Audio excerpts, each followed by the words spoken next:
Salam sejahtera, saudara yang kekasih dalam nama Tuhan Yesus Kristus. Kembali kita bertemu dalam dimensi iman Kristiani, memikirkan kebenaran, menggumuli dan hidup di dalamnya selalu menjadi kerinduan kita, bukan? Bagaimana kita memikirkan tentang perjuangan yang menjadi panggilan dalam iman Kristen, menjadi sesuatu yang perlu bagi kita. Namun sebelum lanjut, kita lebih dulu berdoa, saudaraku. Kami bersyukur, kami berterima kasih ya Tuhan untuk waktu indah merenungkan firman-Mu. Tolonglah kami supaya memaknai perjuangan keimanan sebagai orang percaya. Mampukan kami dalam belas kasih-Mu. Demi Kristus Yesus Tuhan kami berdoa. Amin. Saudara, 2 Timotius pasal kedua ayat 1 sampai ayat yang ke-7. 2 Timotius 2 1 sampai 7, demikian firman Tuhan. Sebab itu, hai anakku, jadilah kuat oleh kasih karunia dalam Kristus Yesus. Apa yang telah engkau dengar daripadaku di depan banyak saksi, percayakanlah itu kepada orang-orang yang dapat dipercayai, yang juga cakap mengajar orang lain. Ikutlah menderita sebagai seorang prajurit yang baik dari Kristus Yesus. Seorang prajurit yang sedang berjuang tidak memusingkan dirinya dengan soal-soal penghidupannya, supaya dengan demikian ia berkenan kepada komandannya. Seorang olahragawan hanya dapat memperoleh mahkota sebagai juara apabila dia bertanding menurut peraturan-peraturan olahraga. Seorang petani yang bekerja dengan keras haruslah yang pertama menikmati hasil usahanya. Perhatikanlah apa yang kukatakan, Tuhan akan memberi kepadamu pengertian dalam segala sesuatu. Saudara-saudaraku, ini hanya salah satu dari sekian bagian di Alkitab sejak PL sampai PB yang mengajar bagaimana orang Kristen mestinya hidup, yang berani untuk ikut dalam pertandingan kehidupan di tengah dunia yang tidak benar tapi harus hidup benar. Maka konsekuensinya cuma satu, akan ada benturan, kesulitan, kesakitan, kepahitan, penderitaan. Namun sayang sekali hal-hal seperti ini kurang kita sukai karena memang sifat natur manusia kita. Akhirnya memang ini kurang juga disampaikan karena manusia atau orang-orang mendengar kadang-kadang menjadi kurang senang, bukan? Nah, kita lebih senang dengar apa yang kita mau dengar, walaupun sebetulnya kita tahu sebetulnya ini bohong juga, begitu ya. Apa iya. Tapi ya itulah, akhirnya khotbah menjadi pleasure bagi kita, menjadi hiburan bagi kita ya. Sama seperti mendengar orang melawak, kalau kan lucu toh, sesudah lucu-lucu toh kita tahu sebetulnya itu kan konyol. Dia ngomong ini ngomong itu, kita ketawa karena lucu amat padahal nggak bener yang dia omongi. Tapi itu namanya kan memang melawak ya, begitu toh. Membuat sesuatu itu ironi pun kalau bisa dirubah menjadi tawa kan, begitu. Nah tetapi Alkitab memang berbeda, saudaraku. Naturnya memang bukan itu. Ada waktu untuk kita tertawa ya dengan mendengarkan lawakan-lawakan yang sehat ya. Tetapi ada waktu untuk kita merenung serius dengan memikirkan kebenaran firman Tuhan yang serius itu. Nah, karena itu apa yang digambarkan di sini menjadi panggilan ikut menderita menjadi menarik. Bagaimana dikatakan, anakku jadilah kuat oleh kasih karunia dari Kristus Yesus. Yang membuat kita kuat, yang membuat kita hebat dalam perjuangan bukan soal kita, tapi kasih karunia Kristus. Nah, kalau kita mengatakan kasih karunia Kristus ada padaku, tapi kita cengeng, kan lucu. Kalau kita katakan kasih karunia Kristus ada pada kita dikuatkan oleh Tuhan, tapi tidak berani berkelahi, bertanding dalam kehidupan untuk hidup benar, kan aneh. Tidak berani hidup sesuai kehendak Tuhan, kan jadi lucu, saudara. Nah karena ini penting toh untuk kita berpikir hati-hati terhadap hal itu. Oleh karena itulah apa yang dikatakan Paulus, apa yang telah engkau dengar daripadaku di depan banyak saksi, percakapkan juga itu kepada orang-orang yang dapat dipercayai. Artinya apa? Yaitu bagaimana sebuah regenerasi terjadi. Saya punya beberapa kelas-kelas PA, begitu ya. Dan akhirnya saya memang agak mengurangi jadwal berkhotbah, saudara yang kekasih. Yang praktis sebetulnya lebih banyak yang mendengarkan, bukan? Tetapi kelas-kelas PA ini buat saya di dalam tugas tanggung jawab lebih utuh. Karena saya terikat satu rutin jadwal yang mesti kita bicara, lalu kita belajar. Saya punya beberapa kelompok-kelompok. Nah rekan-rekan bisa belajar bersama. Dan akhirnya memang kita lihat 1-2 tahun kemudian ada perubahan perspektif tentang pemahaman keimanan. Nah bagi saya sebetulnya panggilan menyenangkan adalah kalau bisa memuridkan. Nah itulah yang dikatakan oleh Paulus kepada Timotius, bagaimana Paulus menjadikan Timotius murid dan bagaimana Timotius harus juga memuridkan yang lainnya lagi. Ini harus menjadi semangat saudaraku yang kekasih. Sehingga apa yang sudah didengar dari Paulus di depan banyak saksi, apa yang sudah dipahaminya, dia harus juga mempercayakan itu pada orang lain yang juga cakap mengajar orang lain. Artinya berpotensi untuk terjadinya regenerasi, guru mengajar murid, si murid jadi guru, dan begitulah seterusnya. Ini menjadi penting dalam hidup keimanan kita. Oleh karena itu, biarlah ini menjadi semangat kita dalam hidup iman percaya kita. Bagaimana kita menjalani hari-hari kita, bagaimana kita melakoninya, dan bagaimana kita bergumul di sana untuk kemuliaan namanya. Oleh karena itulah disuruh ikutlah menderita sebagai seorang prajurit yang baik dari Kristus Yesus. Maka Timotius diminta ikut masuk dalam penderitaan sebagai seorang murid dari Kristus Yesus. Waduh, masa si Timotius harus masuk dalam kesulitan penderitaan? Yes! Berat dong, memang berat, siapa bilang ringan? Itulah pergumulan dalam kehidupan orang percaya. Sulit dong, sulit, siapa bilang gampang? Memang sulit. Nah, oleh karena itu saudara-saudara, menderita sebagai seorang prajurit yang baik dari Kristus Yesus adalah panggilan yang harus dipahami oleh seorang Timotius. Menderita sebagai seorang murid Kristus yang baik adalah perjuangan dalam hidup panggilan orang-orang percaya. Maka dengan segera Paulus memberikan satu contoh. Nah, ini yang menarik. Kenapa saya bilang menarik? Dia ambil contoh dari dunia. Lalu dia lihat orang-orang di dunia, bagaimana mereka berjuang. Masa iya orang anak Tuhan tidak? Masa orang Kristen tidak? Itu yang saya bilang jadi menarik. Lah kalau orang dunia melakoni dan memenangkannya, dalam nilai yang dengan mudah kita lihat sekitar kita, kenapa jadi kita meninabobokan diri kita? Ya.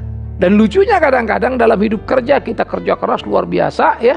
Tapi dalam beragama kadang-kadang nalar kita itu lumpuh semuanya. Sampainya kita tidak lagi bisa memahami kebenaran itu dengan jernih. Nah, ini juga jadi masalah saudara. Karena itu ada kebahayaan sebetulnya. Sehingga banyak sekali orang selalu berdiskusi bilang ini, aduh Pak Bingman, udahlah Pak, kita kan kerja udah stres, udah bingung, udah mikir terus gitu. Sampai gereja lalu mesti mikir lagi. Saya cuma balik, kok jadi lucu setengah mati. Saya bilang, yuk salah besar kalau ngomong gitu. Untuk dunia kamu mau mikir, untuk Tuhan kamu gak mau mikir. Apa itu bukan yang mesti kamu pikirkan? Aneh sekali bukan? Untuk dunia kita mau mikir, mau capek, mau stres, mau tegang hanya untuk rupiah, hanya untuk materi. Bagaimana untuk Tuhan masa gak mau? Nah ini kan jadi rawan saudara. Kalau kita jadikan ibadah itu jadi hiburan, ya sama saja jadi entertainment kan? Nah kalau entertainment memang kita nggak perlu mikir ya, kita ngakak, kita ketawa, lucu ya, ada musik, ada hiburan kan begitu. Ya, maka kalau seorang pemain musik sambil main juga jago, lalu bisa juga bicara yang cukup lucu, waduh senangnya setengah mati, bayar mahal juga kita mau bukan? Itu namanya hiburan. Tapi gereja itu bukan hiburan. Kalau Tuhan memberi penghiburan dengan hiburan itu beda, saudara. Maka penghiburan, ya. Dia sang penghibur, ini mesti hati-hati. Bukan penghibur dalam pengertian entertainment tadi kan. Nah, karena itulah Paulus sadar betul, Rasul juga mengerti semua itu, PL dari PB pun begitu. Maka dikatakan apa? Pertama, kau lihatlah Timotius seperti seorang prajurit.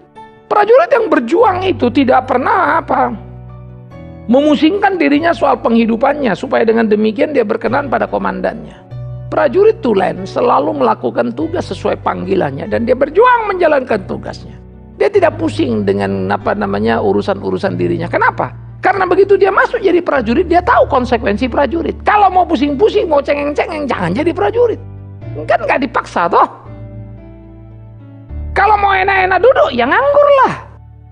Tapi kalau mau jadi prajurit, tahu kan panggilan prajurit?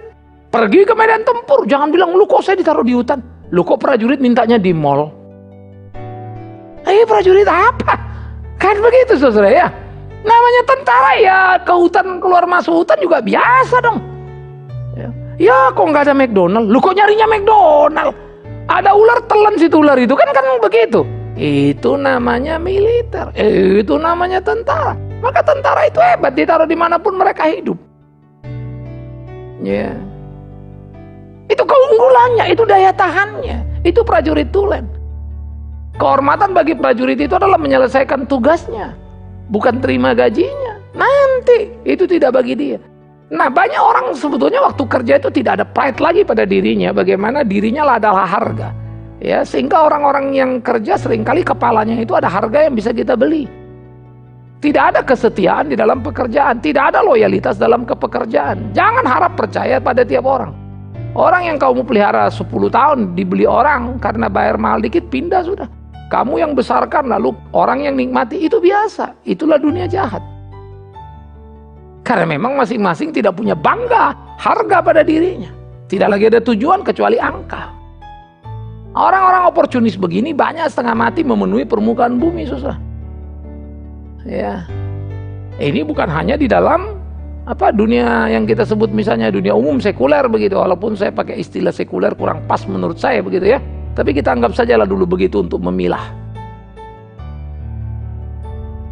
Tetapi orang di dunia gereja pun sama. Oleh karena itu nyaris kita sulit menemukan apa bedanya orang Kristen dan bukan Kristen. Apa bedanya lembaga Kristen dan lembaga umum? Ya sama, kadang-kadang. Ya di lembaga-lembaga umum masalah banyak orang-orang unggulan, pekerja-pekerja sosial yang setia. Karena memang jati dirinya yang diserahkannya. Dan dia tidak memikirkan apa yang didapatnya, tapi dia memikirkan apa yang bisa di-share-nya. Nah itulah prajurit, dia berjuang, dia ketembak mati. Tapi merdeka bangsanya. Darahnya untuk bangsanya. Wow. Orang yang beginilah yang diperjuang oleh komandan. Maka patut dia mendapatkan penghormatan. Patut dia mendapatkan penghargaan. Maka seorang prajurit pada waktu mati selalu ada upacara penghormatan untuk menghormat apa yang sudah dikerjakannya. Itu hebat, saudara. Apakah kita menjadi prajurit Kristus? Nah kalau prajurit di kelas umum saja artinya kelas dunia, kita bilangnya prajurit dunia begitu. Mestinya lebih lagi prajurit Kristus. Tidak pernah prajurit itu komandannya mati untuk prajuritnya kan? Menebus salah prajuritnya. Lah Kristus kan mati menebus dosa kita. Masa iya hidup kita tidak berjuang padanya? Di mana mental keprajuritan kita? Nah ini penting, saudara. Oleh karena itu bukan isi perut, bukan soal diri. Kalau saya mau melayani misalnya, saya tidak boleh memikirkan bagaimana supaya saya bisa kaya, dapat ini ya, dapat itu. Lah kalau itu yang kupikirkan berarti aku jahat, bukan? Tapi aku percaya ketika kulayani Tuhanku pasti dia memberkati aku. Ini dua cara pendekatan yang berbeda. Cari dahulu kerajaan Allah dan kebenarannya. Semua akan ditambahkan. Terserah dia nambah. Itu bukan ukuranku. Apa yang aku punya itu belas kasihannya. Tapi aku tidak mencari itu dengan merengek-rengek atau memutar balik fakta atau data, kan begitu. Itu yang jadi penting. Tapi bagaimana hidup benar? Itulah kekristenan. Kualitas yang teruji. Tapi jangan pikir semua orang akan respect pada Anda. Ya, belum tentu karena banyak yang reseh dan sirik pada Anda. Nah itulah hidup nggak gampang itu. Udah benar pun ditempa badai. Ya jelaslah dunia ini nggak benar kok. Tapi jangan takut. Apa yang kau takutkan, apa yang kau pusingkan. Iya. Mereka itu kalau kita bilang banyak orang ribut sana sini, nggak ada masalah. Orang benar mana bisa sih? Mau bilang apa? Mau bilang salah? Orang memang benar kok. Menarik ya. Kalau kita pikirkan sama-sama, itulah realita dalam kehidupan. Aspek yang berikut, saudara yang kekasih, diambilnya contoh olahragawan. Seorang olahragawan itu dikatakan hanya dapat memperoleh mahkota sebagai juara kalau dia bertanding menurut peraturan-peraturan olahraga. Di dalam ketentuan-ketentuan olahraga, start tidak boleh mencuri. Misalnya kalau kita lari maraton atau lari cepat, wah itu persekian detik itu kalau nyolong kan bisa menang. Maka itu ada alat yang makin canggih, kamera ngelihat. Wah ini belum bunyi pistolnya dia udah lari misalnya. Kena scores, kurang segini. Ini udah juara, nggak juara dah. Ya. Itu peraturan di lapangan. Ada ketentuan-ketentuan yang harus diikuti. Tapi ada ketentuan lagi peraturan di luar lapangan. Apa? Latihan. Anda kalau nggak mau latihan keras, bagaimana mau jadi juara? Ya nggak ada cerita itu. Sampai ada orang bilang bukan bagi orang olahragawan itu. Wow, latihan itulah pertandingan yang sesungguhnya. Maka latihanlah dia keras setengah mati. Maka pertandingan menjadi ringan baginya karena latihannya cukup. Petinju itu mau masuk ke ring tinju hanya untuk 15 ronde. Tapi paling sedikit dia mesti 3 kali 15, 45 ronde pertandingan dia selesaikan dengan sparring partner yang berbeda. Bisa nggak dia menang? Bisa nggak dia bertahan? Barulah dia masuk kepada pertandingan 15 ronde yang sesungguhnya. Sesudah menghadapi sparring partner yang berbeda-beda. Kalau persiapannya seperti ini, pasti dia memungkinkan mengambil gelar juara. Maka banyak juara kehilangan gelarnya karena persiapannya sudah anggap remeh dan tidak rasa perlu lagi. Itu yang membuat mereka rontok. Sama dengan kami misalnya sebagai pendeta. Kalau sudah tidak lagi mau belajar, tidak mau lagi membaca, akhirnya pasti ulang-ulang ya itu-itu saja. Cuma berusaha bagaimana meyakinkan orang bola-balik. Tapi tidak lebih, tidak kurang. Pengembangan pikiran, logika-logika tidak akan tampak, saudaraku. Karena itu keunggulan kehidupan kita harus kita perhatikan. Seorang olahragawan yang berjuang begitu luar biasa, memasuki pertandingan patuh pada peraturan. Begitulah seorang Kristen yang sungguh-sungguh di dalam panggilan perjuangannya. Bagaimana dia bergumul dalam kehidupan keseharian, membekali dirinya dengan pengenalan akan Tuhan. Sehingga dia memasuki pertandingan kehidupan hidup jujur, benar sesuai kehendak Tuhan. Kualitasnya tanpa apa tidak. Nah, itu yang menjadi tantangan. Karena itu menjadi amat sangat penting sebetulnya bagi kita. Bagaimana hidup benar sesuai dengan kehendaknya. Supaya hidup kita menjadi hidup yang berkenan kepadanya. Itulah panggilan, itulah kehidupan. Ya. Nah, saudara-saudaraku yang dikasihi oleh Tuhan Yesus Kristus, punyakah kita? Inilah mestinya kita pikirkan dalam hidup kita. Bagaimana bertanding dalam kehidupan kita, memenangkan kompetisi kita, menjadi juara, yaitu dengan hidup sesuai kehendak Allah, menyenangkan hatinya. Yuk latihan yuk. Latihan orang Kristen tentu kan membaca Alkitab, berdoa sungguh-sungguh, bukan? Latihan orang Kristen melakukan apa yang diperintahkan Tuhan. Kapan? Tiap hari. Maka kuatlah engkau. Sehingga pada waktu sangkakala itu dibunyikan, engkaulah sang juara. Itu loh.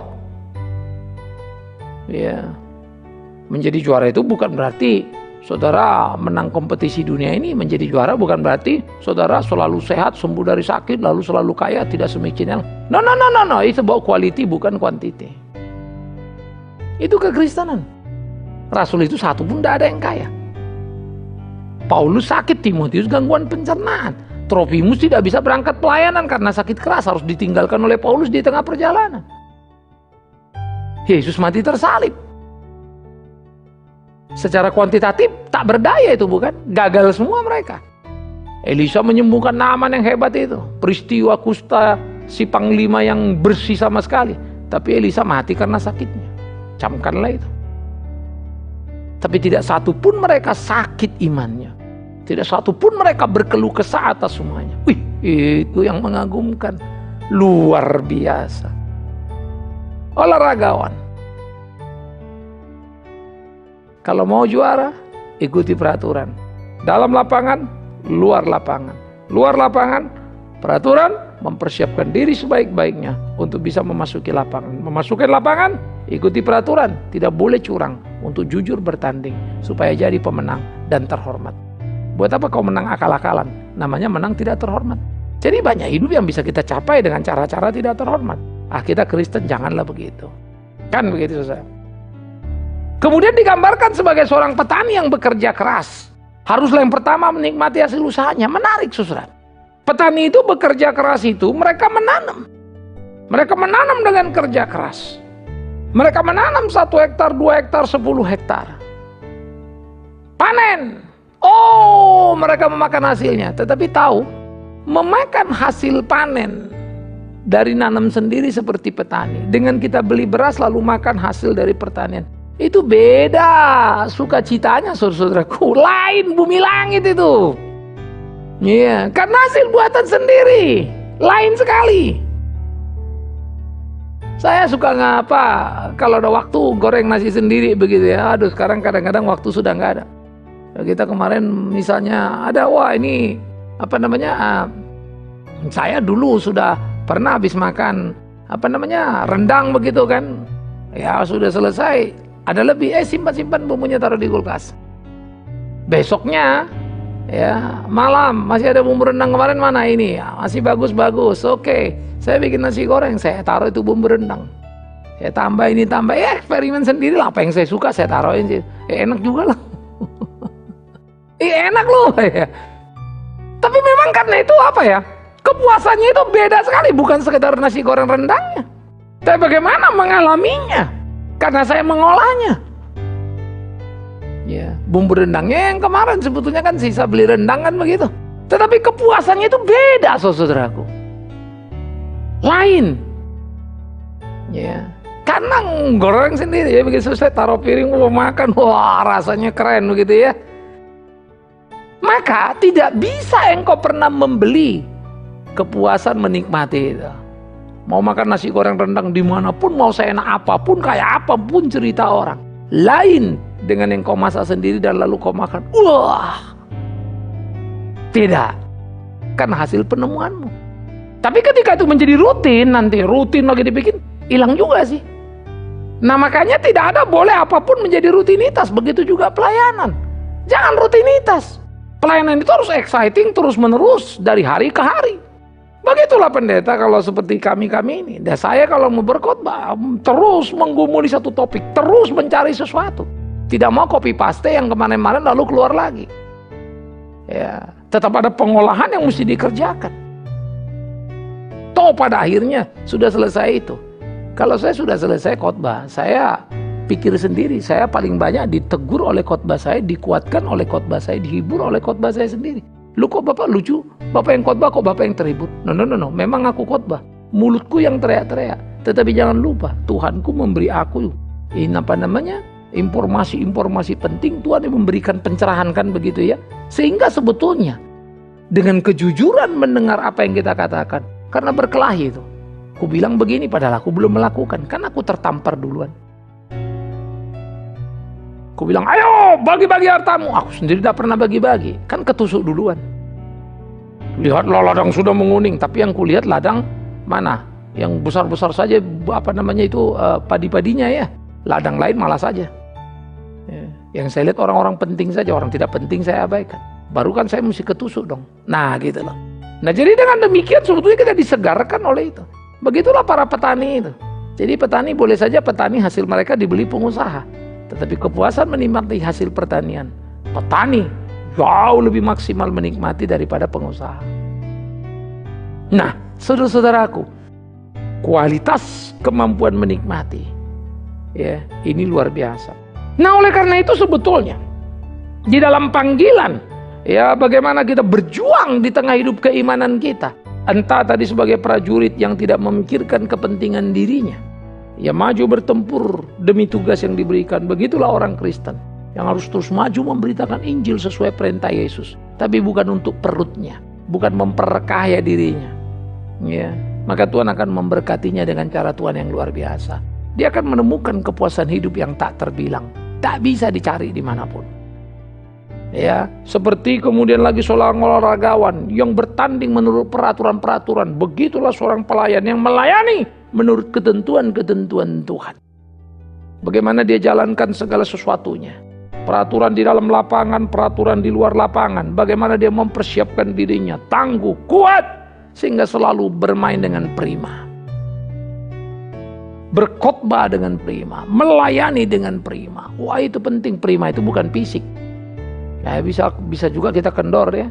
Apalagi kalau sudah pas kita mesti buang air luar biasa sekali berhari-hari, satu hari sekian kali, pasti lemes. Muka tidak bisa disembunyiin. Ya. Tapi yang dimaksud prima itu bukan fisik itu, semangat dan gairah keimanan itu. Nah, itu olahragawan. Dan yang ketiga petani. Mereka bekerja keras, mereka menikmati hasil pertama. Itulah kepuasan seorang pelayan. Kepuasannya dalam menikmati hasil pelayanan, yaitu bagaimana jiwa-jiwa yang bertobat. Maka dikatakan, satu orang bertobat, malaikat bersorak-sorai di sorga, bukan? Itu kepuasan seorang pelayan Tuhan. Bukan materi yang didapatnya. Bukan nanti jual padinya itu petani baru senangnya itu. Bukan. Ketika menikmati hasil itu yang digambarkan. Bagi saya itu namanya kepuasan batin yang tidak bisa diganggu siapapun. Betapa menyenangkannya. Begitulah hidup orang percaya. Begitulah seharusnya kita. Begitulah kita memenangkan pertempuran kita. Tidakkah itu membahagiakan? Karena itu saudara-saudara, dimanapun kita ada, siapapun kita, mari kita jawab panggilan kita. Medan pertempuran kita bisa jadi berbeda, tapi sama-sama bertempur adanya. Satu medan pertempurannya di gereja karena dia pendeta. Satu medan pertempurannya di kantor karena dia pegawai. Satu medan pertempurannya di dunia usaha karena dia seorang entrepreneur atau seorang pengusaha misalnya ya, yang terus berjuang. Silakan. All your activity harus menjadi persembahan kepada Tuhan yang hidup, bukan? Seluruh yang kau kerjakan itulah pengabdian dan pelayanan. Biarlah semua yang kau kerjakan mempunyai nilai yang mengagumkan, nilai kekristenan. Yuk kita berjuang, memperjuangkan apa yang kita kerjakan menjadi mutu yang tidak terbantah oleh dunia. Nama Tuhan dipermuliakan. Selamat berjuang. Amin. Kita berdoa. Kami bersyukur, kami berterima kasih untuk firman-Mu. Iya Tuhan, tolonglah kami hidup di dalamnya seperti apa yang Tuhan mau, supaya hidup kami berkenan pada Tuhan sebagai pejuang-pejuang-Mu. Kami serahkan hidup kami di dalam nama Yesus Kristus, Tuhan yang memimpin perjuangan yang sesungguhnya. Kami berdoa. Amin. Saudara-saudara, sampai di sini dimensi iman Kristiani. Paling bahagia kalau kita bisa men-share pada tiap rekan, bukan? Untuk bisa menyaksikan, belajar bersama. Biarkan kawan-kawan kita juga boleh mendapatkan sukacita. Apa yang saudara dapatkan, sharekan juga kepada orang lain. Ada berbagai cara yang saudara bisa kerjakan, bukan? Sehingga saudara pun mulai aktif dan menikmati. Mengirimkan berita ke sana ke sini. Oh, saya dapat ini dan dapat itu, bagaimana hidup yang semestinya.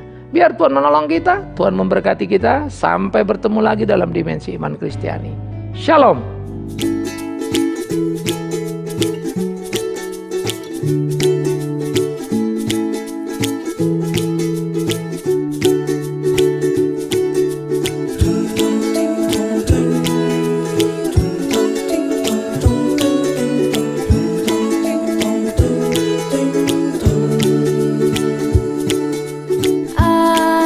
Apa yang kau alami kini mungkin tak dapat engkau mengerti. Satu hal tanamkan di hati, indah semua yang Tuhan beri.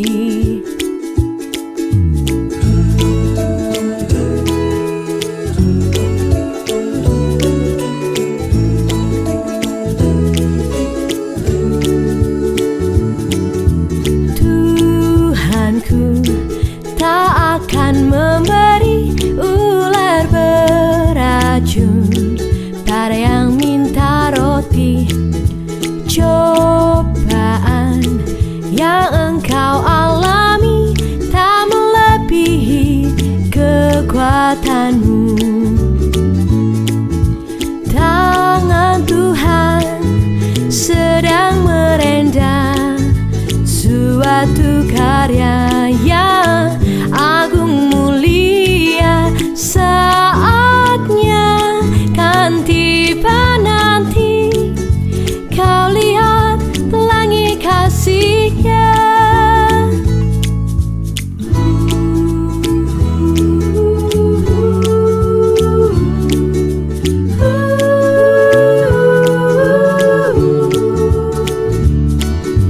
Tangan Tuhan sedang merendam suatu karya yang agung mulia. Saatnya kan tiba nanti, kau lihat pelangi kasih-Nya.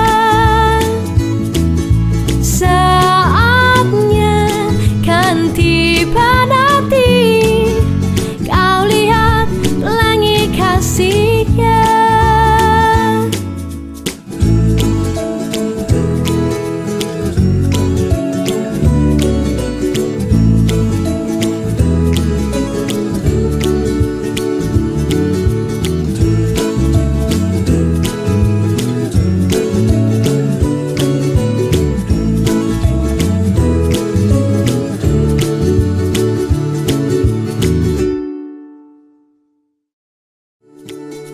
Apa yang kau alami kini mungkin tak dapat engkau mengerti.